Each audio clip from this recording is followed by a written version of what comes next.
What is up, guys? Welcome back to the channel. In today's one, I'm going to be answering the question, is a Ford Falcon worth buying in 2022? Now, as you're probably aware as a car person, everything is just so much more expensive now than it was a few years ago. For example, this car I bought in July of 2019 for $13,500. That is right, 13.5, roadworthy, registered, good to go. That is a bargain by today's prices. Having a look on car sales exclusively for the similar year model, which this is a 2009 G6E Turbo. Mine had about 150,000 Ks on it when I bought it. Looking at that same sort of mark, you're looking at $25,000. Now, there is some for 20 up to 25, but they've all got over 200,000 Ks on it, which is getting a little bit high for a petrol motor. But I mean, obviously barriers are proven to be so reliable, so even then that's not a deal breaker. But just to compare, at around the same Ks, you're looking at around 25 grand.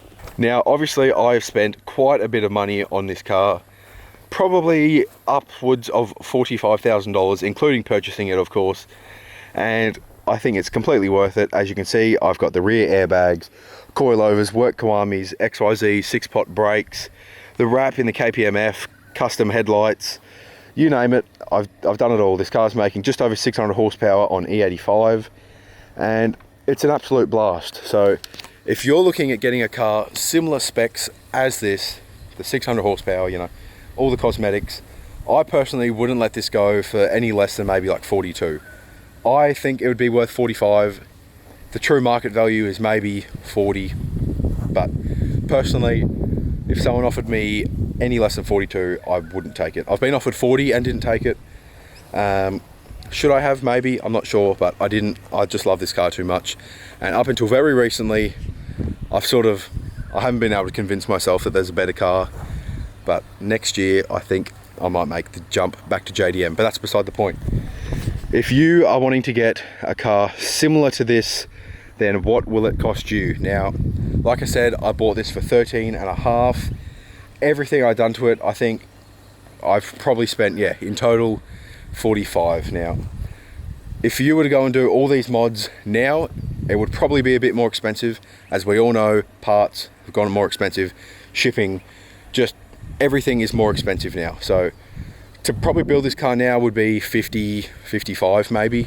So you got to keep that in mind. If I had 55 grand cash in pocket right now, would I spend on a G6E Turbo?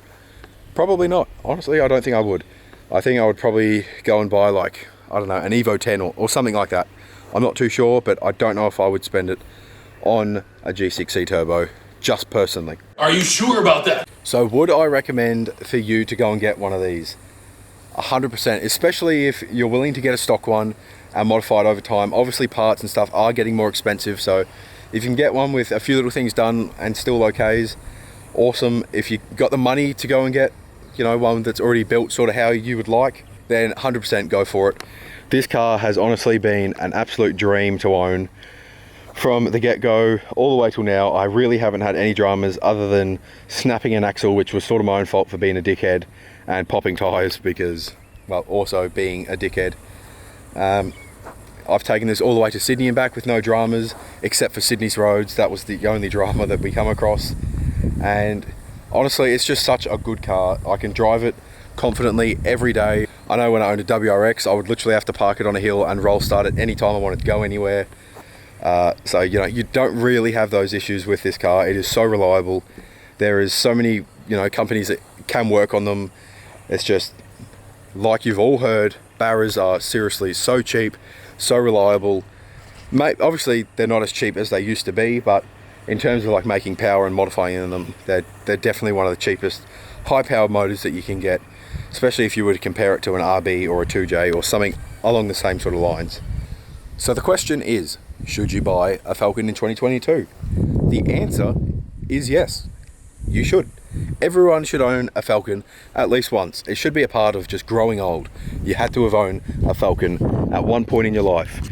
Now, as you can see, these cars can quite easily be made to look unreal. Obviously, I've gone a little bit extra and gone the rear bags, but just lowering springs, coilovers, full bags, whichever route you want to go, these cars can look so good. Even on stock wheels, I personally have gone the work Kiwamis, but there is a countless amount of wheels that can make this thing look unreal. Now, a big thing to note is that parts, obviously here in Australia, are everywhere for this car. Yes, they're getting a little bit more expensive as time goes on, but there is so many shops that have just endless amount of parts and spare parts for these. Obviously, if you want to start doing the FPV parts, they get a bit pricier, like the rear bar, side skirts, front bar, all that sort of stuff, which I believe you still can get new. You're just really gonna want to be rich to do so. Fuel economy wise, is this car good on fuel? Absolutely not. This is making 600 horsepower and is on E85. It is not meant to be good on fuel in its current state, and I don't want it to be. I'd rather all the fuel to shoot out my screamer pipe because it sounds so damn cool, and it is worth it. It is worth the amount of money that dumps out that thing, because it does. It sounds cool and it makes me smile. And it makes a lot of you guys smile when you see it too. So fuel economy wise, is this one good? No. But a stock one, honestly, it's not too bad. When I was driving my stock one, was it good? No, not at all. But that's because I drove it like an absolute dickhead. If you drive very sensibly, these can be really good on fuel. They are always going to be reliable. The Barra is known, obviously, as such an incredible motor. You can put heaps and heaps of power through it and it will still hold up. Again, this is 600 horsepower. It cost me 15 grand to get from stock to 600 horsepower. Not really a lot when you want to compare it to an RB or 2J or something like that. They're just so much more affordable in that sense, in my opinion. You know, there's obviously the argument they don't sound as good or whatever, but you know, you're buying a Falcon. You're not buying a Skyline or anything. It's, in my opinion, a completely different category of car. So for what it is, I really don't think you can get much better. If you want a comfortable, good looking, cheap, reliable car, you cannot go wrong with the Ford Falcon. Now, obviously mine's the G6E Turbo, which means you have the leather interior, which mine is quite dirty at the moment. XR6, you've got the cloth, which I honestly don't really like. I think the G6E interior is perfect. So if I was to recommend one to you, obviously I'm going to pick G6E because, hello, look at that. And if you want to get the F6 front bar, you don't have to change the headlights. You've already got the same. So when buying a car, there's 5 things I think you need to take into account. 1, cost. Can you afford the car and all the little hidden costs that come with it? 2, reliability. Is it a reliable car? Is it going to just be constant dramas, which would then just make it not worth it? 3, practicality. Is it going to be practical for you and everything that you're going to actually use it for?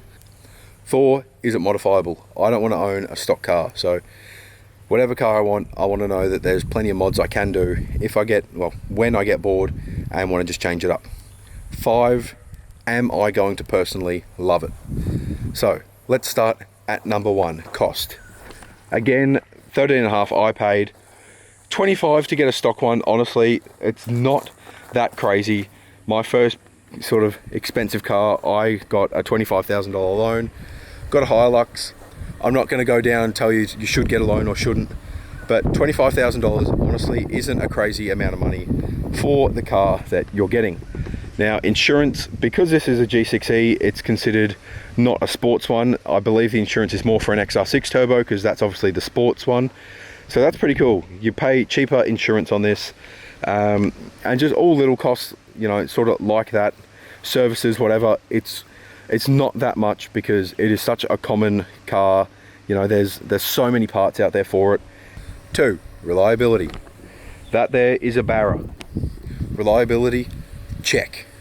3, just kidding. Yes, this car is super reliable. Obviously, there's a few things that Falcons are known for. Diff bushes are always cooked. There's just general maintenance that obviously, if you care about a car, you want to maintain it as best as you can. But this car, I've really had no dramas that aren't self-inflicted. 3, practicality. Obviously, this thing is not a tray-back ute, and it's not going to get you down the beach or the Glasshouse Mountains. It is a little taxi. So for me, that means it is super practical. I'm not trying to go forward driving in this thing, and I'm not using it as a work ute. I use this so much. I'm constantly filling the back with trash, i.e. my brother, when I take him to school, he is always in the back seat, always taking this thing for drives. It is just so much room. It's comfy. Sure, it's squeaky and whatnot, but I mean, you're not paying supercar money here. It's a Ford Falcon at the end of the day. But yes, this thing is super practical for me. Is it practical for you? These are things you need to decide and obviously come up with before you make the jump of buying a car. For modifiable, tick. Clearly there is many mods, whether it's cosmetic, you know, there's little lip kits and all that sort of stuff. So many wheels you can get, suspension, engine work, whatever. There is an endless list of stuff you can do to this car, whether it's just little stuff like spoilers on the roof, different bloody lips, wheels, like there's just so many things. You can modify the hell out of these things, and you can go in any different path. You can go stance and these things look sick. Just power wise, like you can go in any direction you want and still make these cars look unreal. 5, do I love this car? Yes, I do. This thing is just incredible. I've loved it from day one. The people that I've met because of the car, the things I've done in the car, like I just love it. I love every aspect of owning it. Sadly for me, it's just not my dream car. I think it is time that I sell this soon and get that dream car while I can, while it's achievable. But yes, I love this car. I will never forget this car. And I'm so glad I've been able to record all the fun times I've had in it. I'm not selling it yet, don't worry. Unless you want to buy it, then worry. DM me please and buy it. But no, I honestly love this car, and I think anyone that is in the position where they can go and buy one would love it too. So should you buy a Ford Falcon in 2022? Yes, you should. If this is in the type of car that you're looking for, you know, if you're looking for a 4-door sedan that's somewhat lower priced, that you can have a bit of fun in, you can modify it, it's going to be reliable. I don't think there's much better cars out there that fit that description. I really think you should definitely take it into consideration, and if you can afford it, 100% buy it. I really don't think you'll regret it. In fact, I'm willing to bet that you won't. So if you have any questions, I'm happy to help. Send me a message on Instagram at AusAutomotive, or just comment down below. But if you haven't seen the rest of my channel, there's plenty of videos about this car, more in-depth walkarounds, you know, track days, all that sort of stuff. So you can see more about it. But honestly, I really don't think you will regret it. The people that you meet with other nice Falcons are awesome. So yeah, I would highly recommend it. Thank you for watching, and I'll see you in the next one. Peace.